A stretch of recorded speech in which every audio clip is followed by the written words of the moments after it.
Sevilla, 24 de enero de 2009. Una tarde fría de invierno en el sur de España, Marta del Castillo, una joven de 17 años, sale de su casa. Le dice a su madre que va a hablar con su exnovio para arreglar unas cosas. Promete no volver tarde, pero Marta nunca regresó. Bienvenidos, bienvenidas a My Daily Spanish. Hoy os voy a contar una historia de crimen real que sucedió en España para que aprendáis español de manera natural. El vocabulario más complicado os lo escribiré aquí arriba con su traducción al inglés para que no os perdáis en la historia. En el ejercicio de escucha de hoy os cuento el caso de Marta del Castillo. Este es uno de los casos más dolorosos y confusos de la historia reciente de España. Podéis activar subtítulos en inglés o en español en los ajustes aquí abajo. ¿Preparados? ¡Vamos! My Daily Spanish.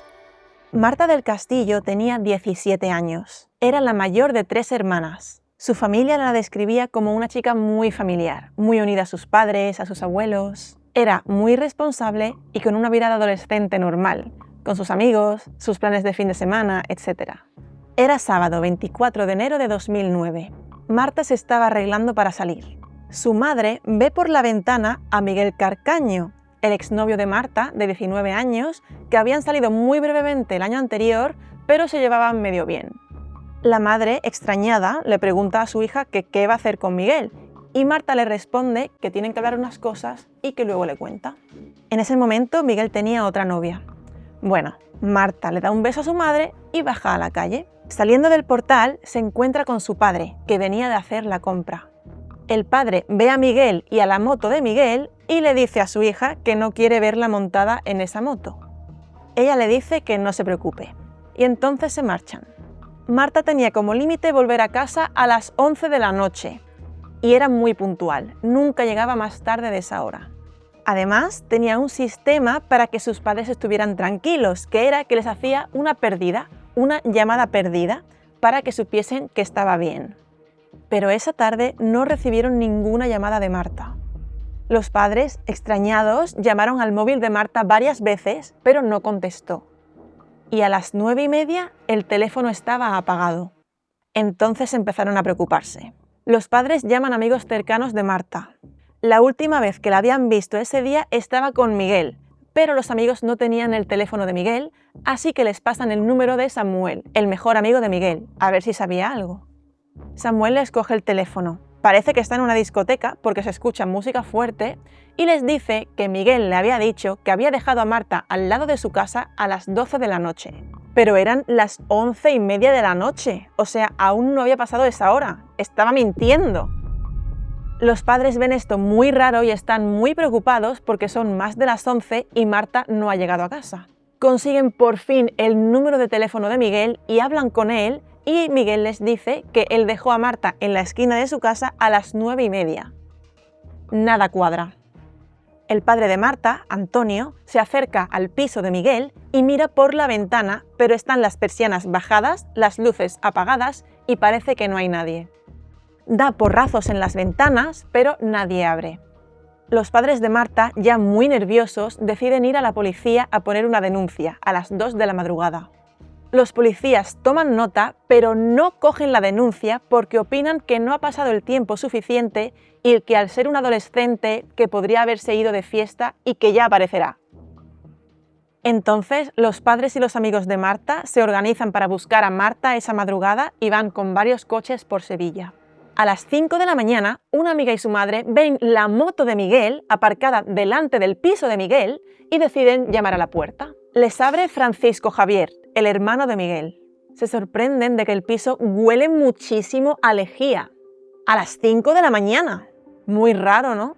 A partir de aquí, la historia se vuelve oscura. Miguel sale de su habitación con la cara desencajada, mirando hacia abajo y sin hacer contacto visual con nadie. El hermano les dice que cuando se enteró de que Marta había desaparecido, llamó a Miguel para que fuera para allá porque Miguel estaba durmiendo en la casa de su novia de 14 años porque está viviendo allí. Una pausa para explicaros una cosa. Este piso que huele a lejía es el piso de Miguel, que ha heredado de su madre. A Miguel lo había abandonado su padre de pequeño y su madre tenía una enfermedad e iba en silla de ruedas y Miguel cuidó de ella hasta que murió. Al morir ella, el piso pasó a ser de Miguel y de su hermano Francisco Javier, pero Miguel rehipotecó la casa para darle a su hermano la mitad del dinero y quedársela a él. Pero Miguel no estaba viviendo ahí en ese momento, estaba viviendo en casa de su novia en Camas, un pueblo de Sevilla. Si no os enteráis bien, no es porque no entendáis bien el español, sino porque esta historia tiene tela. Preparaos. Los padres de Marta vuelven a comisaría y los policías tampoco hacen nada. Dicen que ya se tramitará la denuncia. El tío de Marta del Castillo, el hermano de la madre de Marta, se va por la mañana al portal del piso de Miguel a preguntar a los vecinos que pasan por ahí si saben algo.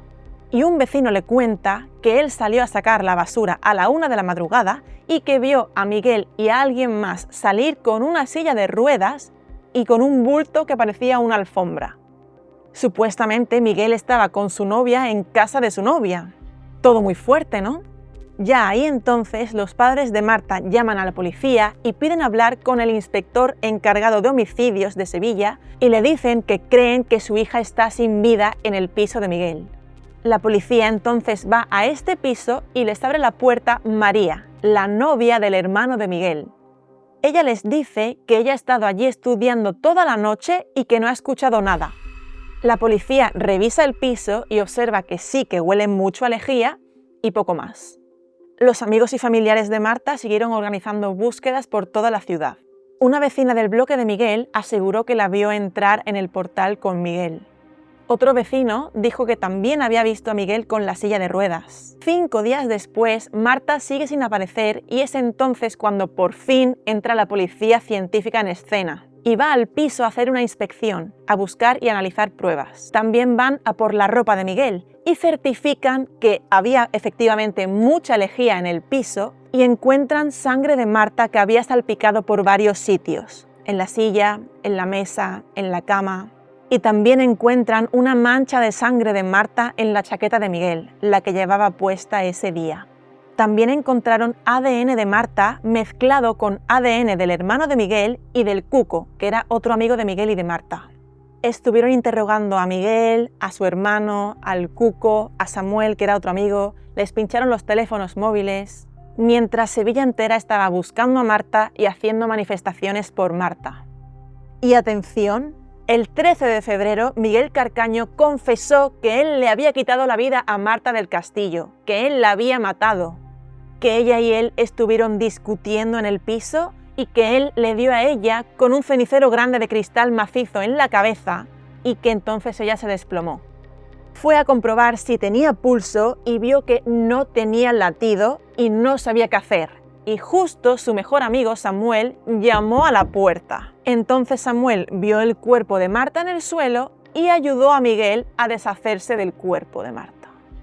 La enrollaron en una manta, la montaron en la moto de Miguel, o sea, el cuerpo de Marta iría en medio de Miguel y de Samuel, fueron a un puente del río Guadalquivir y tiraron el cadáver al río, junto al cenicero, que sería el arma homicida.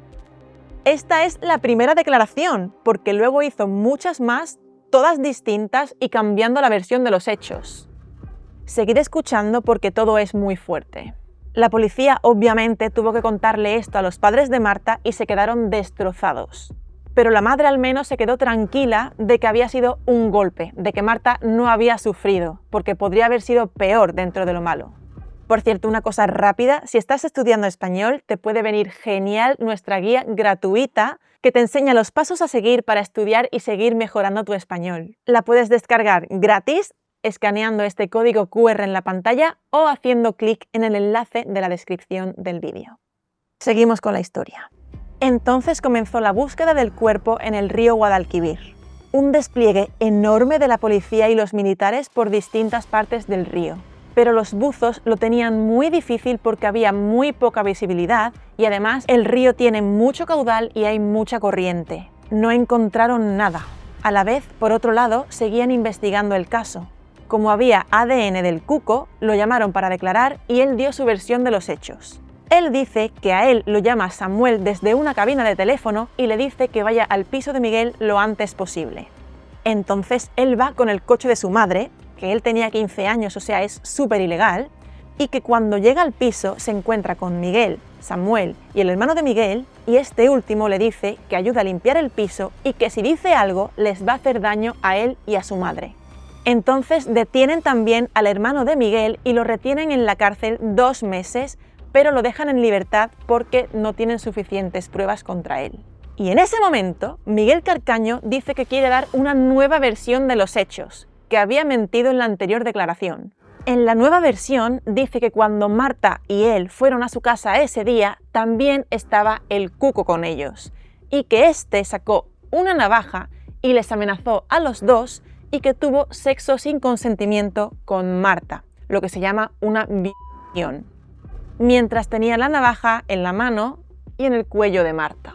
Y dice que después atan a Marta y la estrangulan con un cable y que cuando se dan cuenta de que está muerta, la cubren con 2 bolsas de basura y la llevan en silla de ruedas al contenedor y la tiran ahí. No tiene sentido que un niño de 15 años se imponga ante uno de 19 que además es más alto que él. En ese momento se paran las búsquedas en el río y se comienza a buscar en el vertedero, que era muy complicado también. Los padres estaban destrozados porque, según esta versión, Marta sí que habría sufrido mucho. Pues Miguel tiene que declarar esto delante de un juez. Para ello, lo sacan de la cárcel, lo llevan al juzgado, él ahí hace su declaración y lo llevan de vuelta a la cárcel y justo antes de entrar, dice Miguel que quiere hacer una nueva declaración, que la anterior era mentira. Entonces lo llevan de nuevo al juzgado y cuenta una versión muy parecida, pero en esta él también participa en la violación. Aquí hay cosas que no encajan. ¿Y por qué cuenta esto ahora? Parece que estaba muy bien asesorado por los abogados porque él iba a ser juzgado por un jurado popular, por gente normal, y él era el chico más odiado de España en ese momento. Cada vez que lo llevaban al juzgado o a donde sea, había muchísima gente gritándole asesino e insultándole. Toda España estaba siguiendo este caso, todos estaban con Marta. Obviamente todos lo iban a declarar culpable. Pero los delitos sexuales no se pueden juzgar por jurado popular, tiene que ser por jueces especializados. Y los jueces solo se van a ceñir a las pruebas que haya, y no había muchas pruebas. Le aceptaron la declaración porque encontraron el cuchillo del Cuco en la alcantarilla de enfrente de la casa de Miguel y porque lo de la silla de ruedas también cuadraba con lo que habían visto los vecinos. También detuvieron a la novia del hermano de Miguel porque dijo que había estado toda la noche estudiando en el piso y obviamente era mentira. Pero no la llegaron a meter en la cárcel, posiblemente porque era la hija de una política importante en Andalucía. Esta historia tiene más tramas que cualquier serie de televisión. Dios mío. Pues llegó el día de los juicios 2 años después de los hechos. Hubo 2 juicios, uno para el menor de edad, el Cuco, y otro para los mayores de edad, Miguel, Samuel, el hermano de Miguel, Francisco Javier, y María, que es la novia del hermano de Miguel. En el primer juicio, el Cuco lo negó absolutamente todo y dijo que había mentido porque lo habían presionado. Y los demás no testificaron en ese juicio. Al Cuco lo condenaron a 3 años en un centro de menores. No se podía hacer mucho más porque no se había encontrado el cuerpo de la víctima, entonces no había suficientes pruebas. En el siguiente juicio, el de los mayores, Miguel va con la versión del cenicero y los demás lo niegan todo. Entonces Samuel y la novia del hermano quedan absueltos por falta de pruebas y el hermano de Miguel también, porque aunque haya encubierto al hermano, al ser familiar directo está en su derecho. Y tampoco hay pruebas. Y a Miguel lo condenan a 21 años de cárcel. Después, Miguel ha vuelto a cambiar su declaración varias veces, pero la última versión que dio fue que había sido su hermano, que estaban en casa y que su hermano empezó a discutir muy acaloradamente con él por el tema de la hipoteca, porque Miguel no estaba pagando las cuotas. Y entonces Marta, que estaba allí, se interpuso entre los dos para intentar mediar en esta pelea y apaciguar esta discusión, y el hermano, que tenía una pistola porque había sido segurata, le dio a Marta en la cabeza con la culata de la pistola y ahí fue cuando murió. Yo me creo más esta versión porque parece que el hermano es el cabeza pensante de todo esto y que tiene a los demás amenazados. Pero la verdad aquí no se sabe. El hermano sigue libre y Miguel saldrá de la cárcel en 2030. Los padres de Marta siguen buscando el cuerpo a día de hoy. El padre de Marta incluso compró el piso de Miguel porque como no lo pagaba se lo quitó el banco y el padre lo compró para intentar buscar más pruebas. y se lo ofreció a Miguel para regalárselo si le decía dónde estaba el cuerpo de su hija, pero no obtuvo respuesta de Miguel. Hay muchos detalles más sobre esta historia, es un caso muy loco. Os recomiendo un documental que hay en Netflix que se llama ¿Dónde está Marta? Los españoles sentimos mucha pena por Marta y su familia y ojalá se encuentre el cuerpo y puedan descansar en paz. ¿Conocíais este caso? ¿Qué os parece a vosotros? Dejádmelo en los comentarios, en español, ¿vale? Para que practiquéis español. Si has entendido la historia, enhorabuena. Has seguido una narración larga en español con vocabulario avanzado. Si quieres seguir mejorando tu español, aquí tienes una lista de videoblogs 100% en español para que te diviertas conmigo mientras aprendes este idioma. Nos vemos aquí.